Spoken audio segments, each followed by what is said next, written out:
Have a nice time dear students. साथियों, आज हम लोग नरेशन चैप्टर को पढ़ने वाले हैं जो 9, 10th और 11, 12th के बच्चों को पढ़ाने के लिए सिलेबस में दिया गया है। साथियों, ये जो नरेशन शब्द है, ये नरेशन शब्द किससे बना है? ये नरेशन शब्द जो बना है साथियों, वो नैरेट शब्द से बना हुआ। किससे बना हुआ है? नैरेट।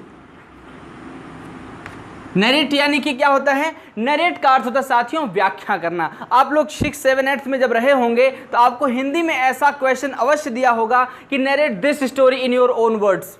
इंग्लिश में भी हो सकता है, हिंदी में भी हो सकता है कि इस कहानी को अपने शब्दों में आप क्या करिए? नरेट करिए, बताइए, व्याख्या करिए। तो उसी नरेट, ये वर्ब से क्या बना है? नरेशन। यहां पर नरेशन का मतलब क्या होता है साथियों? नरेशन का मतलब होता है कथन, और कथन को ही हम अंग्रेजी में दूसरे शब्द में कहते हैं स्टेटमेंट। यानी कि किसी के भी द्वारा जो शब्द बोला जाएगा, जो पंक्ति बोली जाएगी, जो लाइन्स बोली जाएंगी, वो जो सारी बोली गई बातें हैं वो क्या होती हैं? वही तो स्टेटमेंट होती हैं। और उसी को हम क्या बोलते हैं? नरेशन। यानी किसी चीज के बारे में हम आपको बता दें, हमने क्या किया? वो आपको मैंने नरेट किया, यानी मैंने उसके बारे में आपको बता दिया। जितनी सारी बातें मैंने आपको बताई वो क्या हो गया? वो नरेशन हो गया। अब चूंकि साथियों आप जानते हैं कि ये स्टेटमेंट वाला जो सिस्टम है ये कोर्ट में ज़्यादा चलता है, तो वहाँ पर लोगों के द्वारा क्या होता है? स्टेटमेंट दिया जाता है और स्टेटमेंट लिया जाता है। तो वहाँ पर स्टेटमेंट का क्या मतलब होता है? लोग जो आते हैं अपनी बातों को रखते हैं, अपनी बातों को बताते हैं, वही उनका क्या होता है? स्टेटमेंट होता है। बहुत सारे ऐसे केसेस होते हैं, बहुत सारे मामले हैं जहाँ पर लोगों से स्टेटमेंट लिया जाता है। तो पुलिस भी स्टेटमेंट लेती है, डॉक्टर भी स्टेटमेंट लेता है, बहुत सारी जगहों पर ऐसे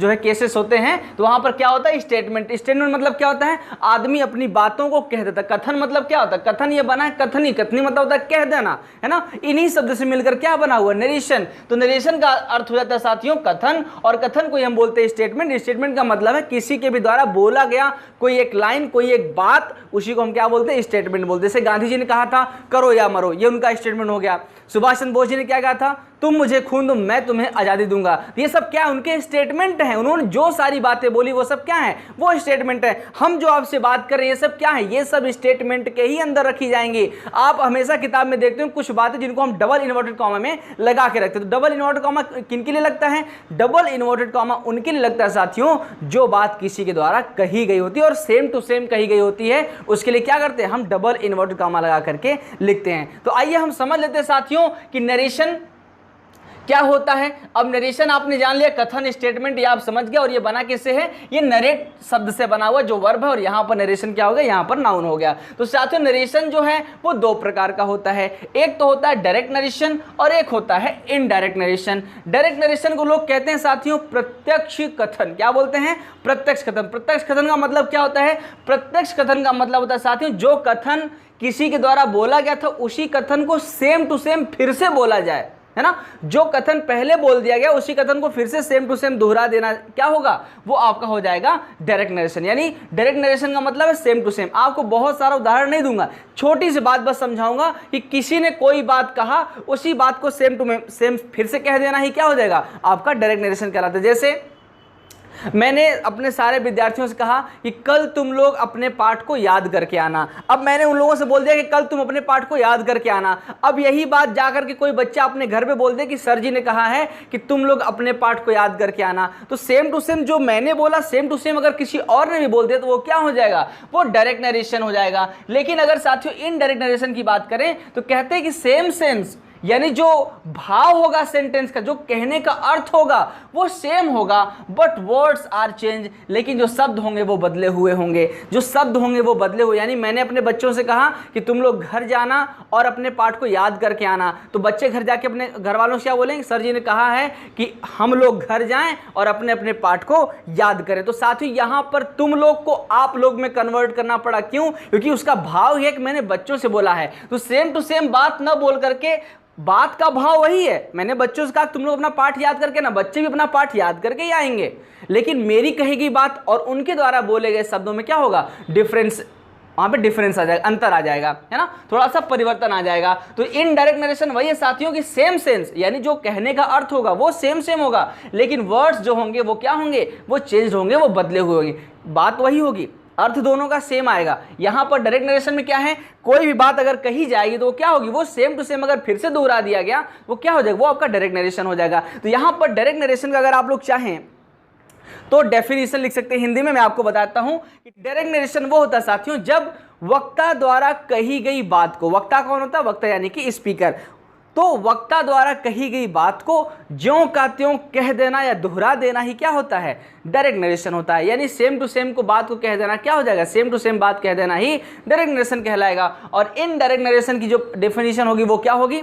वक्ता द्वारा कही गई बात को ज्यों का त्यों यानी सेम टू सेम न कहकर बल्कि उसके भाव के अनुसार अपने शब्दों में व्यक्त कर देना ही क्या कहलाएगा? Indirect narration. यानी कही गई बात का भाव ना बदले, शब्द भले बदल जाए, कहे गए बात का भाव बदले बिना ही उस बात को दोबारा कह देना, वो भी अपने शब्दों में, वो क्या कहलाता है? वही इनडायरेक्ट नरेशन। तो डायरेक्ट नरेशन का क्या हो जाएगा डेफिनेशन? वक्ता द्वारा कहे गए बात को या दिए गए स्टेटमेंट को सेम टू सेम लिख देना, कह देना, बोल देना ही क्या होता है? ये आपका डायरेक्ट नरेशन होता है। और इनडायरेक्ट नरेशन होता है साथियों कि वक्ता द्वारा दिए गए स्टेटमेंट को, बोले गए कथन को, कही गई बात को ज्यों का त्यों न कह करके उसको अपने शब्दों में सेम भाव में, सेम अर्थ में लिख देना ही क्या होता है? इनडायरेक्ट नरेशन कहलाता है। तो चलिए यहां पर आपका डायरेक्ट और इनडायरेक्ट नरेशन क्लियर हो गया। अभी इस चीज को आप अगर नहीं समझ पा रहे तो बहुत स्ट्रेस मत लीजिए कि नहीं समझ में आ रहा है या कैसे कर पाऊंगा मैं। बिल्कुल टेंशन लेना ही नहीं साथियों, एक एक शब्द को आपको इस तरह से समझाऊंगा कि पूरी नरेशन ही आपके लिए आसान हो जाएगी। तो बिल्कुल परेशान नहीं होना, बस इसको समझते चलिए। जितना बता रहा हूं उतना अपने कॉपी में नोट करते चलिए, उसको दोहराते चलिए, समझते चलिए।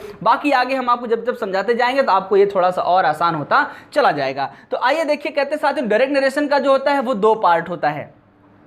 एक तो होता है रिपोर्टिंग पार्ट और एक होता है रिपोर्टेड स्पीच। अब साथियों यहां पर बात यह थी कि आपको ये बात हजम नहीं हो रही होगी अगर आपने हाई स्कूल पढ़ा होगा या आप अपने विद्यालयों में इन चीजों को पढ़ चुके होंगे, तो ये बात आपको हजम नहीं हो रहा होगा कि सर जी यहां पर रिपोर्टिंग पार्ट तो होता नहीं, यहां पर तो रिपोर्टिंग वर्ब होता है ना साथियों। अगर यहां पर रिपोर्टिंग वर्ब हो जाएगा ना तो यहां पर मैटर पूरा खराब हो जाएगा। लेकिन आइए देखिए, आपके अध्यापक जो आपको पढ़ा रहे हैं, चलो उसको तो मैं नहीं कह सकता गलत पढ़ा रहे हैं, अध्यापक के लिए तो नहीं कहना चाहिए, लेकिन फिर भी अध्यापक को इस बात की जानकारी होनी चाहिए कि जो मैं बच्चों को दे रहा हूं वो सही है या गलत है ना। तो देखिए साथियों यहां पर रिपोर्टिंग वर्ब आप अभी भूल जाइए, आप मेरी बात को सुनिए, उसको भूल जाइए पुराना वाला, यहां समझिए। अगर मैं गलत साबित हो गया तो मत पढ़िएगा, लेकिन यहां पर मैं साबित कर दूंगा साथियों कि जो मैं बता रहा हूं वो 100% सही है। ये रिपोर्टिंग वर्ब नहीं हो सकता, ये क्या होगा? ये रिपोर्टिंग पार्ट होगा। ये वो भाग होगा जो आपको रिपोर्ट करेगा, सूचना देगा। रिपोर्ट मतलब क्या होता है? ये रिपोर्ट शब्द से बना हुआ है। रिपोर्ट का अर्थ होता है सूचना देना। आप ब्लड टेस्ट करवाते हैं साथियों तो आपको रिपोर्ट कार्ड मिलता है, तो वहां से आपका ब्लड का जो होता है क्या क्या सूचना वो आपको मिलता है। आपके स्कूल से आपको रिपोर्ट कार्ड मिलता है, तो स्कूल में आपका परफॉर्मेंस कैसा रहा उसके बारे में आपको उसके जानकारी उस कार्ड से मिलती है। तो रिपोर्ट का मतलब होता है सूचना देना। तो यहां पर सूचना किन किन चीजों के बारे में मिलेगा वो आपको आगे बताएंगे। लेकिन दूसरा पार्ट जो होता है साथियों रिपोर्टेड स्पीच। स्पीच मतलब हो जाता है साथियों कथन। क्या होता है? कथन। और रिपोर्ट का मतलब फिर से देखो यहां पर क्या हो गया? सूचना देना। तो ये जो कथन होगा साथियों ये सूचना देने वाला कथन होता है। यानी कि डायरेक्ट नरेशन के दो भाग होंगे, कौन कौन से? एक तो रिपोर्टिंग पार्ट होगा और दूसरा होगा रिपोर्टेड स्पीच, यानी कि सूचना देने वाला कथन। अब यहां पर साथियों देखिए एक जगह तो हमने रिपोर्टेड लिखा हुआ है, एक जगह रिपोर्टिंग लिखा हुआ है, कोई फर्क नहीं पड़ने वाला। चाहे इसको रिपोर्टेड बोल दीजिए, इसको रिपोर्टिंग बोल दीजिए, या इसको रिपोर्टिंग बोल ही रहे हैं इसको रिपोर्टेड बोल दीजिए, कोई दिक्कत नहीं है। इसको आप रिपोर्टिंग पार्ट बोलेंगे, इसको रिपोर्टेड स्पीच बोलेंगे, या इसको रिपोर्टेड पार्ट बोल दीजिए, इसको रिपोर्टिंग स्पीच बोल दीजिए। बात दोनों की एक ही, क्योंकि कोई फर्क नहीं इससे। बस दोनों में मेन क्या है? दोनों मेन साथी रिपोर्ट यानी सूचना देना। अब ये जो भाग होगा ये सूचना देने वाला भाग होगा। किन चीजों के बारे में वो आपको भी नीचे बताते हैं। लेकिन जो यहाँ पर रिपोर्टेड स्पीच है ये क्या करेगा? ये कथन यानी जो बोला गया स्टेटमेंट, जो दिया गया स्टेटमेंट है वो उसके बारे में जानकारी देगा। और साथियों रिपोर्टेड स्पीच को हमेशा क्या करते हैं? इसी रिपोर्टेड स्पीच को हमेशा इन्वर्टेड कामा में अंदर रखते हैं, डबल इन्वर्टेड कामा में इसको क्या करते हैं? इसको बंद करते हैं साथियों। अब रिपोर्टिंग पार्ट क्या होता है? रिपोर्टिंग पार्ट में ये समझा देते हैं। मुझे लगता है कि आपके विद्यालय के जो अध्यापक होंगे साथियों ना, वो आपको रिपोर्टिंग वर्ब और रिपोर्टेड स्पीच समझा करके सेंटेंस देके आगे बढ़ जाते होंगे। लेकिन यहीं तक आपको नहीं, ग्रामर की गहराई तक घुसना है साथियों, और एक एक शब्द को समझना है कि आखिर वो वहां पर क्यों रखा जाएगा, क्यों लिखा जाएगा। तो आइए देखते हैं रिपोर्टिंग पार्ट। रिपोर्टिंग पार्ट में साथियों तीन चीज होती हैं। एक तो होता है स्पीकर, इसी को हम सब्जेक्ट बोलते हैं। दूसरा जो होता है वही होता है साथियों रिपोर्टिंग वर्ब। क्या होता है? रिपोर्टिंग वर्ब यहां नहीं, रिपोर्टिंग वर्ब तो रिपोर्टिंग पार्ट का एक छोटा सा भाग होता है साथियों, वो आपका रिपोर्टिंग। अगर यहां पर हम रिपोर्टिंग वर्ब कहते हैं तो यहां पर रिपोर्टिंग वर्ब फिर से हम नहीं ला सकते। है ना। तो यहां पर रिपोर्टिंग पार्ट होगा। रिपोर्टिंग पार्ट में तीन चीजें होती हैं, एक तो होता है स्पीकर, एक होता है रिपोर्टिंग वर्ब और एक होता है लिसनर। आइए हम इसको समझते हैं कि स्पीकर क्या होता है। स्पीकर का मतलब हिंदी में साथियों इसी को बोलते हैं हम वक्ता। क्या बोलते हैं? इसी को हिंदी में बोलते हैं वक्ता। यहां पर रिपोर्टिंग वर्ब यानी सूचना देने वाली क्रिया, रिपोर्ट मतलब सूचना देने वाले, यहां पर वर्ब यानी कि क्रिया हो जाएगी, रिपोर्टिंग वर्ब यानी कि सूचना देने वाली क्रिया हो जाएगी साथियों। इसके बाद लिसनर, लिसनर का मतलब होता है साथियों श्रोता। क्या होता है? श्रोता। यहां पर हमने श्रोता लिख लिया। अब इसी लिसनर को हम क्या बोलते हैं? ऑब्जेक्ट। क्योंकि कई स्थान पर सब्जेक्ट और जो ऑब्जेक्ट साथियों हम समझते हैं ये कई स्थानों पर फेल हो जाता है, लेकिन अगर आप स्पीकर और लिसनर करके समझेंगे तो आप कभी भी नरेशन में कहीं गलत साबित हो ही नहीं सकते। ये मेरा दावा है, 100% गारंटी साथियों। अगर आप स्पीकर और लिसनर करके समझते हैं तो आप कहीं भी नरेशन में प्रोनाउन चेंज करते हुए कभी गलत कर ही नहीं सकती, मेरा दावा है। अब स्पीकर को ही हम सब्जेक्ट समझते, थोड़ा इससे कहीं कहीं हमें सहूलियत हो जाती है सब्जेक्ट समझने से। उसके बाद क्या होता है? इसी लिसनर को हम ऑब्जेक्ट बोलते हैं। अब देखिए, स्पीकर और लिसनर को जो जोड़ने वाली क्रिया होती है ना साथियों, उसी को हम क्या बोलते हैं? उसी को हम रिपोर्टिंग वर्ब बोलते हैं। अगर यहां पर रिपोर्टिंग वर्ब बोल देते साथियों तो इसी रिपोर्टिंग वर्ब के अंदर स्पीकर भी आता, उसी के अंदर लिसनर भी आता, उसी के अंदर रिपोर्टिंग वर्ब भी आता। लेकिन तीनों तो नहीं हो सकता ना। स्पीकर कोई बोलने वाला व्यक्ति होगा तो वो वर्ब थोड़ी होगा, वो तो नाउन हो जाएगा ना। सुनने वाला कोई व्यक्ति होगा तो वो तो नाउन हो जाएगा ना, वो तो नाउन या प्रोनाउन हो जाएगा। यहां पर बोलने वाला, सुनने वाले तो नाउन प्रोनाउन हो सकते हैं, ये वर्ब थोड़ी हो सकता है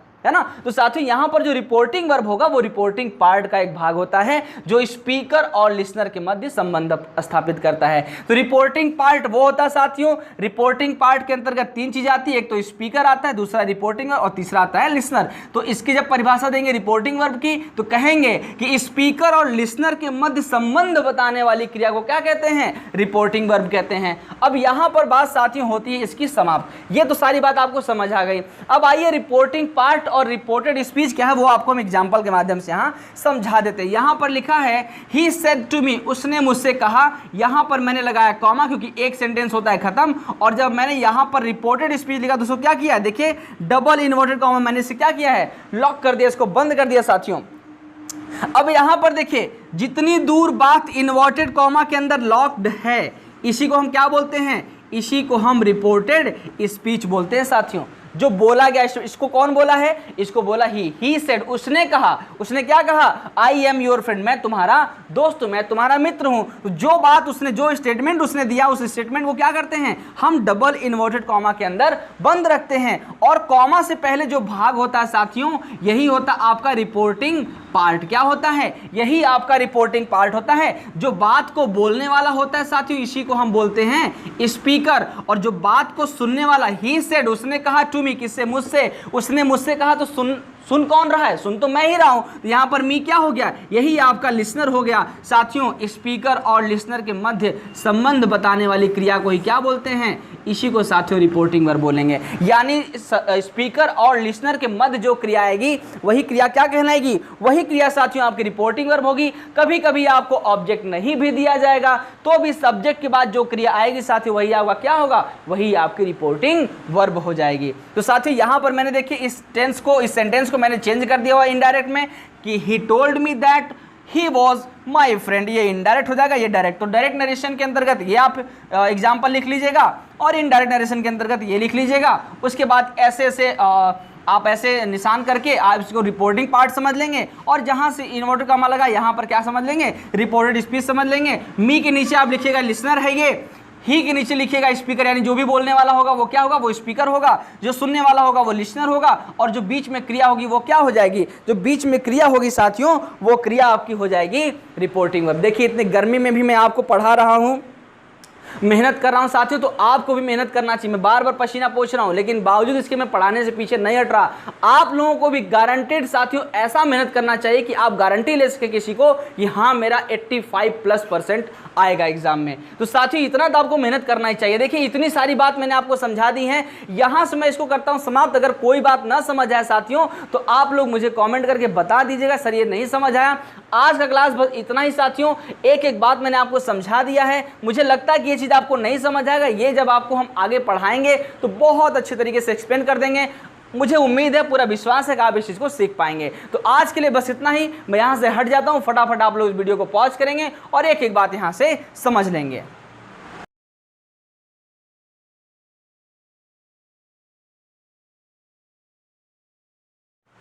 तो चलिए साथियों, ये रहा आपका नरेशन का थोड़ा सा परिचय। ये थोड़ा सा परिचय साथियों, इससे आपका बहुत कुछ नरेशन में नहीं हो पाएगा, लेकिन ये जानकारी आपको होना बहुत जरूरी था, क्योंकि इसकी बड़ी महत्वपूर्ण भूमिका है नरेशन में। ये जो इतना है ना, ये रिपोर्टिंग पार्ट और रिपोर्टेड स्पीच, इसका बहुत महत्वपूर्ण भूमिका है आपके नरेशन में। अगर ये आप जानते रहेंगे साथियों, तो निश्चित रूप से आपके लिए नरेशन बहुत आसान हो जाएगा। तो चलिए, यहाँ से मेरा कार्य होता है समाप्त, आपका कार्य होता है शुरू। साथियों, करना क्या है, आप सभी लोगों को फटाफट इस वीडियो को उन लोगों तक शेयर करना है जो साथियों ग्रामर पढ़ना चाहते हैं, जो ग्रामर सीखना चाहते हैं, जो ग्रामेटिकली इंग्लिश को करेक्ट बोलना चाहते हैं। आप उन तक वीडियो शेयर कीजिए, चैनल को सभी लोग सब्सक्राइब कीजिए, वीडियो को लाइक कीजिए। कोई बात ना समझ आए तो कमेंट भी कर दीजिए कि सर ये नहीं समझ आया, मैं अगले डाउट क्लास में उसको समझा दूंगा। ज्ञान बांटते रहिए, क्योंकि ज्ञान बांटने से ही बढ़ता है। जय हिंद, जय भारत।